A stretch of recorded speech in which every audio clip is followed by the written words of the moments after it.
I've been a yoga teacher for more than 25 years. That's half my life. So I am the first person that will acknowledge and that will actually commiserate with you on the reality that being a yoga teacher is really hard. It's physically hard, it's mentally and emotionally hard, it's intellectually hard, and honestly, topic of the day, it's financially hard. And there's no simple, easy, guaranteed pathway towards making it as a yoga teacher. I also know it's doable. Not only have I built a career for myself, but I know dozens and dozens of other teachers that have done so as well. What I want to do in this conversation is to lay out for you what I see as my trials and tribulations, what I've learned, not just as a yoga teacher, but specifically in the career path as a yoga teacher, and what I think may be the most insightful and effective steps for you to take and move forward with.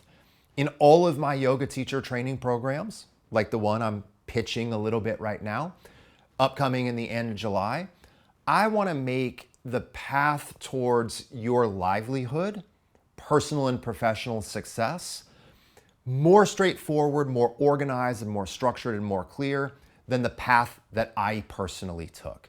I think there's another important thing that we acknowledge as we proceed. As yoga teachers and yoga practitioners, we know that making it can be thought of in multiple ways. The first way is internally, focused on santosha, contentment. I know personally, for me, I don't just feel like I've made it on any given day of teaching if I had a big class. It doesn't really matter the size of the class. For me, internally, I feel like I make it if I connect to a teaching. I feel like I make it if I share skillfully. I feel like I make it if I execute a creative project. I feel like I make it if I help someone do an arm balance or feel better in their back, right? So as a yoga teacher and as a student of this tradition, making it is not just external. It's not how many people on the outside like us or follow us. It's how we feel about the quality of what we're doing, how we're translating and connecting to yoga, and how we're sharing it with others.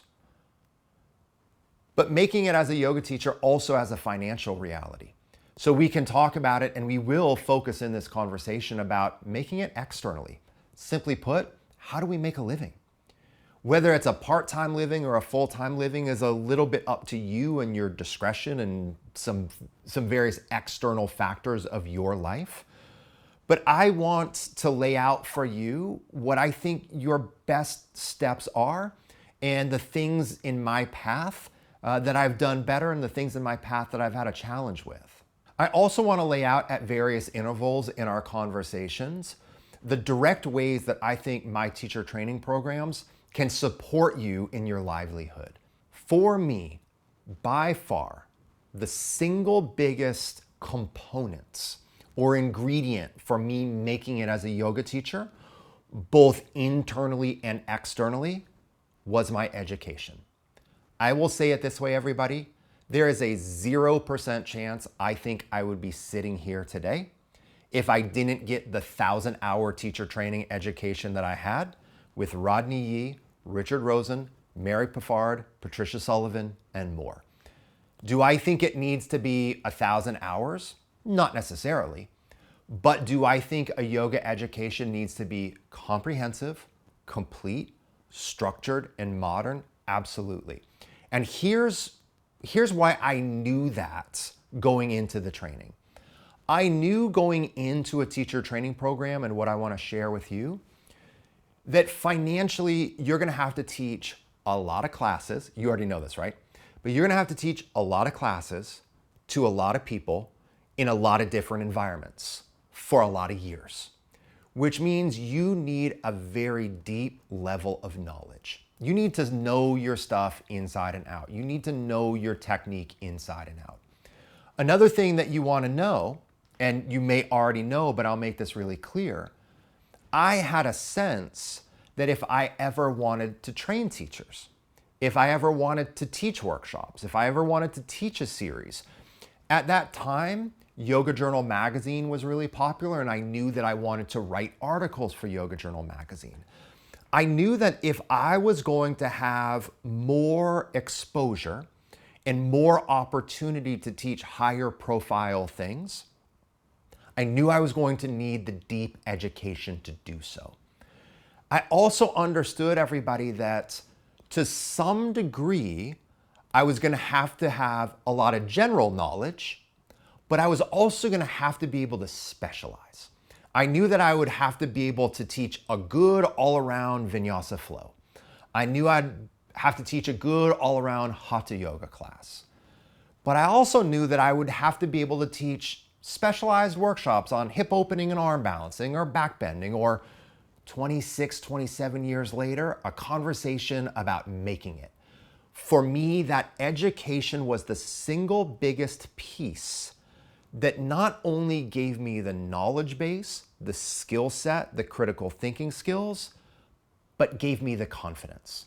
This deep and comprehensive education that I received, it also helped me identify the various aspects of yoga teaching that I wanted to focus more on. I knew early on as a yoga student, or as a yoga teacher trainee, that I was really fascinated with sequencing. Like I knew it. For me, I always saw sequencing as puzzle solving. How do we work backwards from some complicated pose or concept and use sequencing to teach it, to grow, to learn? So I knew I wanted to focus more on sequencing. I knew in my anatomy education that I was terrible at anatomy. So interestingly and somewhat ironically, because I'm also stubborn, I decided I needed to learn more about anatomy.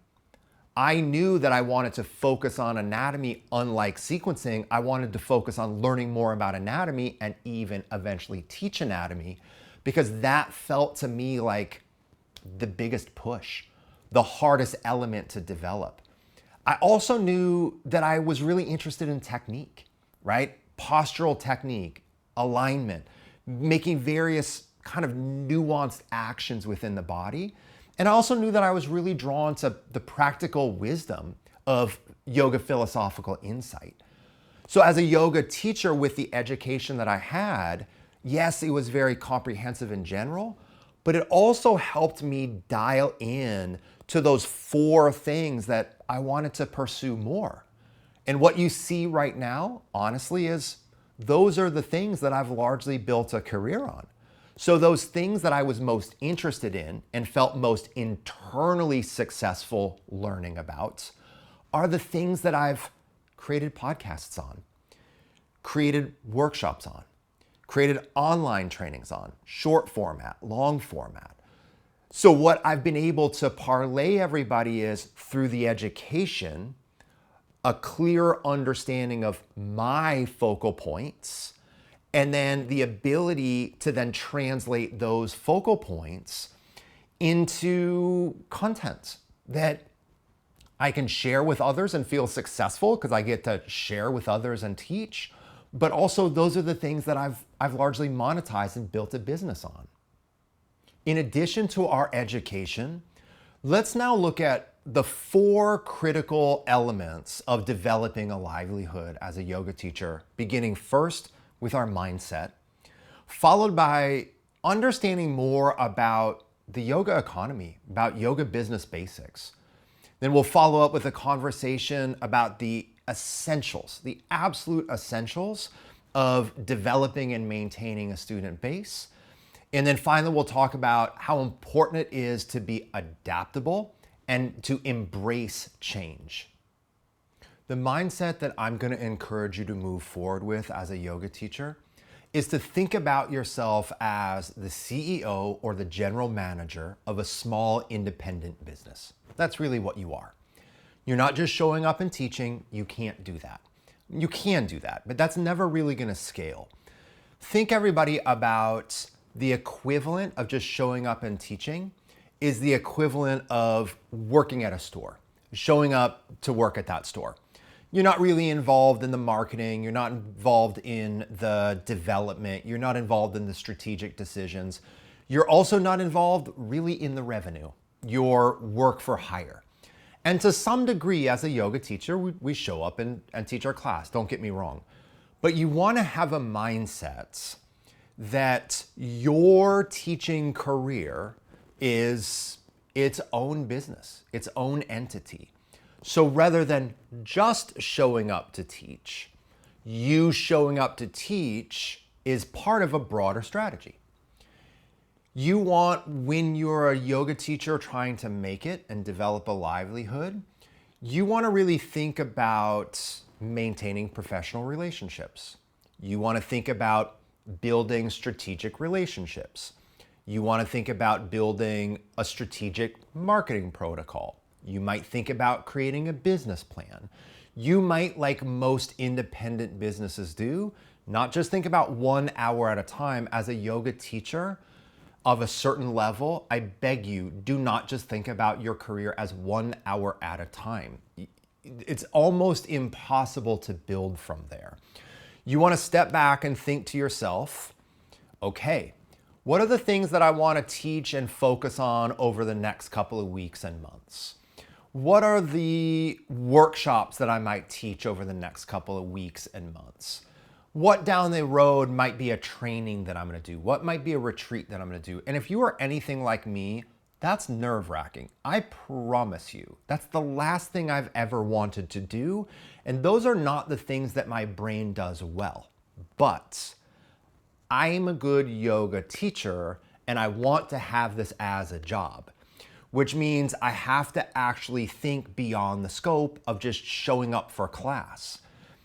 When you start to take responsibility for this, when you start to think, no, I'm not just going to show up and teach class. Teaching class is going to be part of an overall business operation strategy. One of the things that will start to happen over time is you will start to see what really matters to you as a teacher.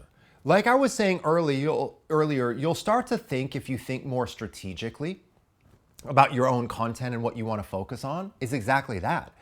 You'll figure out what you feel most passionate about. Maybe you want to create a teacher training program on sequencing. Maybe you want to create a little course on anatomy. Maybe you want to create a little book club. Maybe there's so many different possibilities, but you want to think in those terms. Similarly, everybody, when you start to think about yourself, this is going to sound weird, but when you think about yourself as something bigger than just yourself, you will start to think about all of the studios that you work with as partners, okay? And again, that might seem weird, and technically you're not really their partner. You're either their employee or their contractor. But I will tell you, I got to a place in my teaching career that I still am, where I started to realize, oh, well, I'm gonna go to the studio that I teach for, the streaming company that I teach for, and I'm gonna say, hey, what are the things that you would like for me to do? And here are some things I would love to run by you. I would love to do a 4-week series on teaching beginners. I would love to do a 4-week series on functional flow. When we start to think about this, everybody, when we start to think about ourselves as a business partner with the other institutions that we work with, we start to, I think, hold ourselves accountable for bringing more to the table. And when we start to bring possibly more to the table, our own plan, our own insight, our own kind of career developments, those institutions or those studios, I think they start to take us a little bit more seriously, because they'll start to realize, like, oh, so-and-so can bring me workshops and series about X, Y, and Z, so let's focus on supporting them a little bit more. When I teach my 300-hour trainings and in the final module, see a lot of students start to perceive of themselves differently. When I see students getting closer to graduating, not just better teachers, but more confident to have more of an entrepreneurial, self-sustaining perception of themselves, this is honestly one of the most satisfying experiences for me. And it happens all the time. It is virtually impossible to create a long-lasting, self-sustaining, fully fledged adult revenue on public classes alone. And this is one of the biggest mistakes that people make as yoga teachers, is they think that the route to greater financial independence is through more classes with more people. And I can promise you, everybody, that is not the path. More classes with more people is nice and helpful. But what we have to do is we have to take a step back and really understand the basics of the financial reality of being a teacher, okay? And I want to acknowledge something. The financial basics of being a teacher vary a bit depending on region and country, but for the most part, this is going to give you a good guide. What I want to talk to you about is how we actually earn revenue as a yoga teacher. And I'm going to break it down for you into 3 categories: low revenue, mid-level revenue possibility, max level revenue possibility. Low revenue possibility, or low revenue, means no matter what, it's pretty much always going to be low revenue. This is really our entry level earning scenarios. Teaching public classes at an hourly rate is always going to be low. You might get incremental raises over time, but I can pretty much guarantee you that in a lifetime of teaching yoga, what you will be paid to teach a yoga class is almost always going to be relatively low, okay? Another entry-level, low-revenue aspect of our craft is online classes streamed by a studio. Now, I am in no way disparaging studios. The reality is, yoga studios run at very, very low margins. The yoga studio business is really hard. It's really hard. And every yoga studio, caveat, most yoga studios, I think would love to pay their teachers way more. And I'm not getting into what people should be paid or what people shouldn't be paid, but I'm gonna go with the black and white reality that I've experienced in almost 30 years of doing this. Very few people, actually no one, makes much money on drop-in classes. The other thing that is relatively low wage in our business and is always going to be relatively low wage are the hybrids. So these are the in-person class and the streaming class, when those are kind of bundled together. It's still going to be a relatively low wage. Similarly, the other relatively low wage are going to be the studio or online classes that are a combination of fixed hourly wage plus commission, okay? All of those are entry level. And I don't mean to be demeaning when I say entry level. I have had those as part of my earning portfolio my entire life as a yoga teacher until the last 2 years when I moved away from San Francisco, which gets us to the middle level, which are the more medium or mid-level range possibility. Now, the mid-level range possibility typically are private classes, right? They are typically online classes that you host. You have a greater possibility of generating more dollars per hour hosting your own online classes, typically, than doing them for a studio, which doesn't mean you shouldn't do them for a studio, but the reality is most people can generate more revenue on their own doing online classes than they can doing them for a local studio. Another mid-level range, which is really key, and one of the main things I try to help students start to aim for and develop in my 300-hour training, is teaching series and workshops. So series and workshops, everybody, are always have a greater revenue potential than just a drop-in class. Because on a series and a workshop, you're now going to be earning a percentage, okay? You're gonna be earning 50 to 70% on the net revenue, on the net revenue that comes in. So instead of teaching more drop-in classes at more places at more random times, ideally you're putting yourself more in a scenario where you're able to teach series, you're able to teach workshops. And in doing so, even though if no one comes, it's no money, if a dozen people come, it's typically multiples of what a drop-in class would be, because now you're earning 50 to 70% of the revenue that comes in from that source. Teaching retreats and teaching teacher trainings are also these mid-level revenue opportunities, okay? Now finally, max level revenue opportunities. Two of the things that we just spoke about are max level possibilities. Teaching teacher trainings and teaching retreats. Those two things, in my experience as a yoga teacher, whether those things are online or in person, whether the training is online or in person, have the greatest possibility for financial return. They are not guaranteed. They are not a given. They are not easy. They are not for the faint of heart. And plenty of people, including myself, have taken a bath on doing some of these events.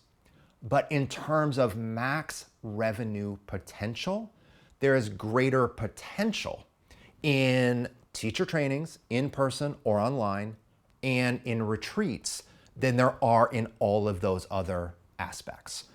So what does this actually mean for you?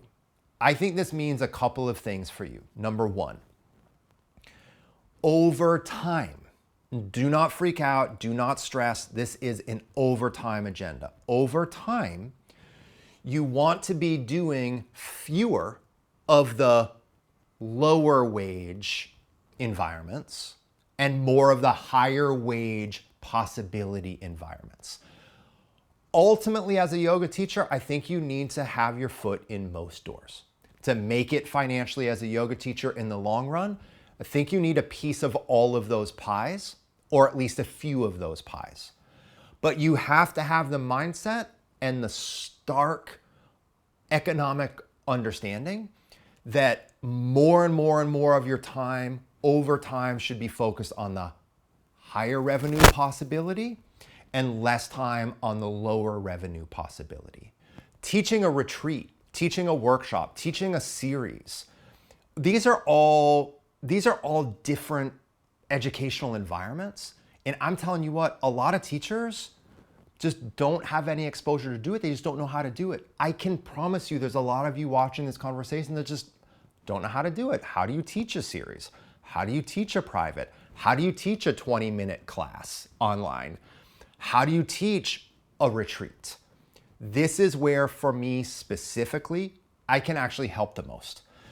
I can provide you with the education that allows you to see how all of those things are done. In how I approach sequencing, especially in module 2 of my teacher training program, I teach people how to actually teach a 20-minute class online. How do we sequence for a series? How do you create a sequence for a workshop? All of these things, like I said earlier, can be done on your own, 100%. You can sort all of these things out on your own. To be honest with you, I did. But also, if you're interested and if you're motivated, you can take help. And so I try, as always, to provide the insight and the experience to my students, how you can step into these roles a little bit more efficiently. Building this livelihood also obviously requires one of the hardest things for everyone, myself included, which is developing and maintaining a student base. Everybody, I would be lying to you if I told you this was easy, or that there was a quick, simple solution. This is one of the hardest things about being a yoga teacher, is developing a student base. And even not just developing it, but maintaining it. For me personally, there are 3 things that I try to emphasize in this process, okay? And before I talk about those, I also just want to make an acknowledgement. There are a lot of things about developing and maintaining a student base that are not in your control. I lived and taught in San Francisco for a long time, which meant a lot of people came and a lot of people left. I developed a lot of students quick and easily because I taught at a high volume studio. I also lost a lot of students quick and easily because I taught in San Francisco and people last there like 4 minutes. It's a place that is very, very transient by nature. For other people that live in smaller towns, more rural communities, developing a student base it takes a lot longer. It's a lot harder because the external environment you're in just doesn't have a population size that brings people in. So I want to acknowledge that developing and maintaining a student base, everybody, I'm going to give you insight, but it's not just about you. It's also about timing and circumstance. Now, what are the things that are in our control? I would say the first most important thing is consistency, okay? And here's what I mean by this. Students, I hate to admit this, but students are most consistent when you are consistent. Students are most consistent and most likely to come back to class when they know more or less what they're going to get. When they know the intensity they're going to get, when they know the tone they're going to get, when they know the tempo they're going to get, when they know the kind of outcome that they're going to get. And I know teaching yoga it's always new and different and fresh, and we want to be open to spontaneity and change. But as a yoga student, you are way more likely to come back to class if your teacher is rock solid. If you know that when you come to this class, you're going to get a killer intense practice, or the softest, sweetest, most gentle practice, or the perfect balance between the two. It's not really about what that class is. It's about, is that consistent enough for the student to feel like they know what they're going to get and they value that time. Another thing that consistency really builds within students is progress. I have to acknowledge it. Most students, including myself in any given subject, are more likely to come back time and time again if we feel like we're getting better at that thing. And I know that can feel a little silly or a little bit complicated in the arena of yoga, but everybody, our species is our species. We are the way that we actually are, and we need to come to terms with it. A student is way more likely to come to class if through your consistency, they're developing themselves and they're building skills. And the best way to do that is to have a consistent sequencing structure, a consistent tone, and a consistent tempo. If you lack consistency in those things, or you don't know how to create them, it's really hard to build and maintain a base. Another huge element of this, everybody, is communication. And when I say communication, I mean everything as simple as giving good cues, but even more so, learning to spell out for your students what you're doing and why you're doing it. Hey everybody, this month we're gonna have really great classes, but we're also gonna focus on building more strength in our core and more openness in the outer hip. When students know what they're trying to learn and they feel like there's a narrative, they're way more likely to engage with that process and continue to come back. Everybody, a lot of students, they just start to fall by the wayside because everything starts to feel so random, and because we're not connecting the dots for them. We're not helping them understand, hey, this is how you're growing, this is what you're learning, this is why it's valuable for you to be here.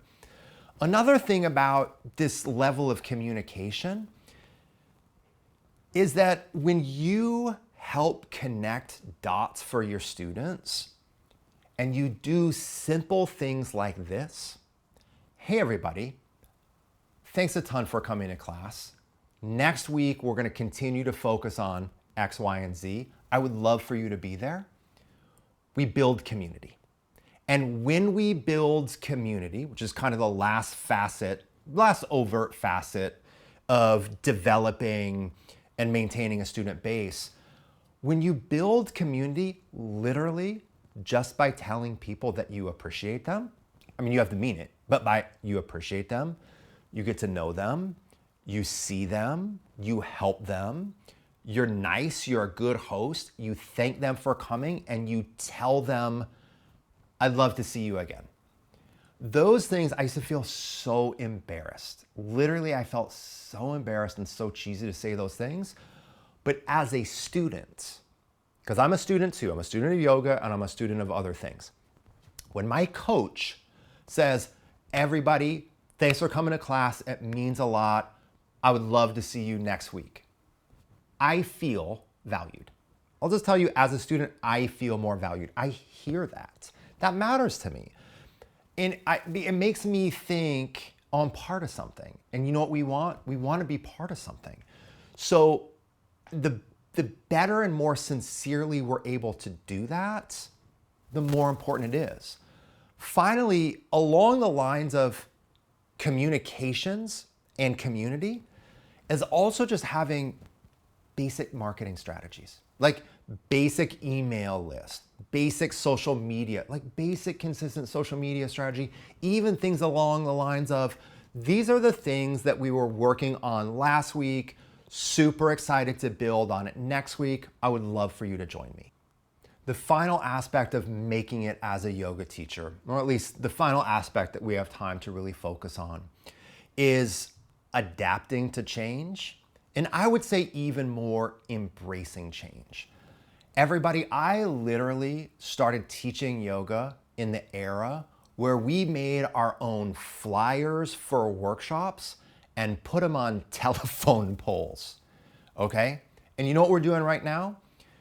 We're in a webinar, or you're watching the follow-up on YouTube, or you're listening to the follow-up on a podcast, right? Businesses change, the environments of businesses change. And honestly, if we go back to this analogy of you running a business, a lot of businesses don't survive because they didn't adapt to the changing technology or era.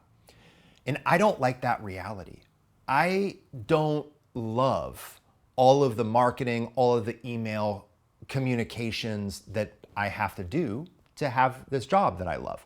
I love this job. I love teaching yoga. But I don't always like adapting. It's really hard.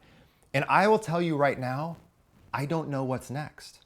I've been through enough changes as a yoga teacher in terms of navigating this business environment to know there's more to come. And do I have 100% confidence that I will always adapt to the next change? I do not, because I don't know what's next. I don't know what's coming, but I do know that I will do my best to adapt to it, and I will do my best to embrace it. Why? Because I want to teach yoga, because that is what is ultimately fulfilling to me. Teaching yoga makes me feel internally successful, and teaching yoga is also my job. So I will adapt to and embrace the changes as well as I can. And when I kind of break down specific ways that I think now we need to adapt, I think there's really 4 or 5 things that come to mind for me to quickly address. In this era of being a yoga teacher, I think all of us need to be able to teach in person and online. That does not mean that you have equal satisfaction. That does not mean you have equal distribution. But I think that we've gotten to an era where in order to make it as a yoga teacher, you have to know how to teach online. And teaching online is different. It's a different relationship. It's a different interface. but it's an integral component of our livelihood, and it's not going away. Probably the phase or the part of teaching classes and privates online, like the part of it in our revenue portfolio, it's probably going to increase over the years. Similarly, we have to be able to teach long form and short form. And here's what I mean by that, everybody. A significant part of my livelihood comes from teaching on Glow, where I have to teach 20-minute classes. Sometimes they're 15-minute classes, sometimes they're 60-minute classes. But I have to be able to teach that range. And I didn't know how to teach that range. I had to kind of figure it out. But there are easier strategies that I teach in trainings of how to teach in those different durations. And the more we teach online, the more we have to adapt to different formats or different durations. Similarly, you still have to teach long hours, or you have to teach long format. There's going to be online classes, or there's going to be in-person classes or in-person workshops or retreats, or maybe online trainings if you want to do those, where you're going to be doing longer format, where it's going to be 90 minutes, or it's going to be 2 hours, or for me, it's going to be 300 hours. But we have to, as a teacher, be able to adapt not just to the medium, but we have to be able to adapt to the time increment. We also, and this is along the same lines, but we have to be able to teach micro content. And here's what I mean by this, everybody. For me, that's what I try to do in Instagram. Those of you that follow me on Instagram, I'll have some random posts here and there, but for the most part, I think about my Instagram page as a class. I literally go back through posts. I'm not trying to pitch it, but just go back through my posts for a while and see each post for me is a mini class. It's one thought about one thing. It's a little tutorial breakdown.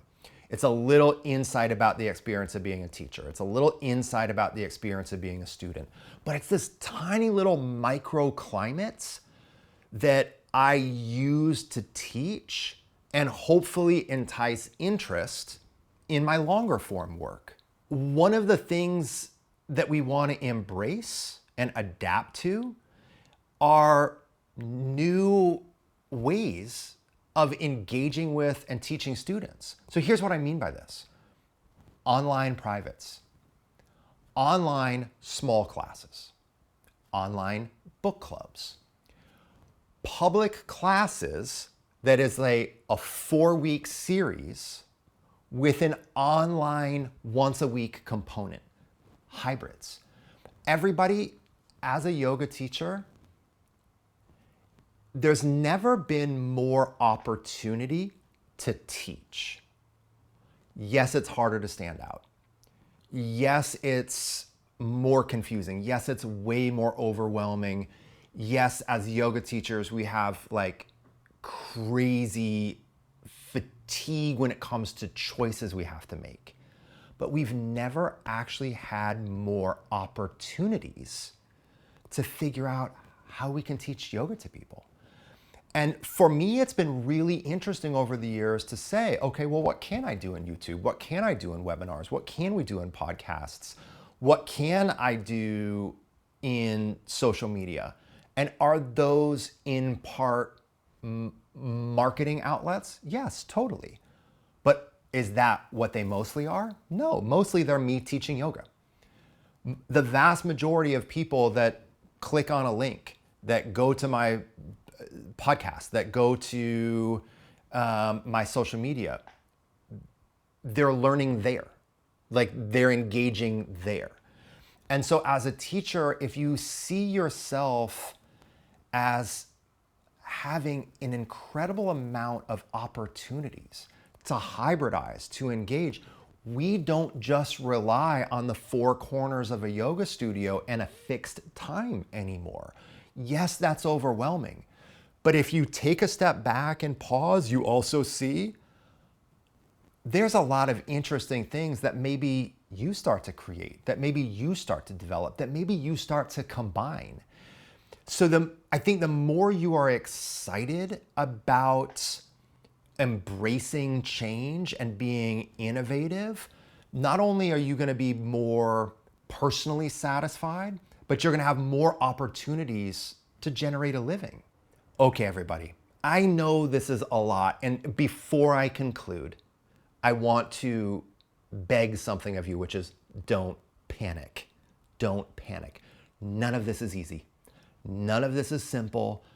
And actually, the more you have a feeling of urgency around any of these things, the more that haste is going to make waste, okay? So if I can give you any advice whatsoever, it's pause. And anything, any one or two things that you resonated with in this conversation, focus on those. Just focus and be skillful. And like I've said, final pitch. I've done all of these things on my own, except for the education.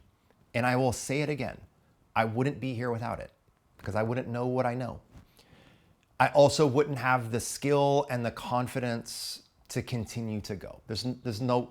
I think I would have been chewed up a long time ago, okay? But everything else can be done progressively and incrementally if you really love teaching yoga. If you really love teaching yoga, just keep putting your heart in it, keep putting your faith in it, and continue to focus on making good choices that help you and your livelihood thrive as much as possible.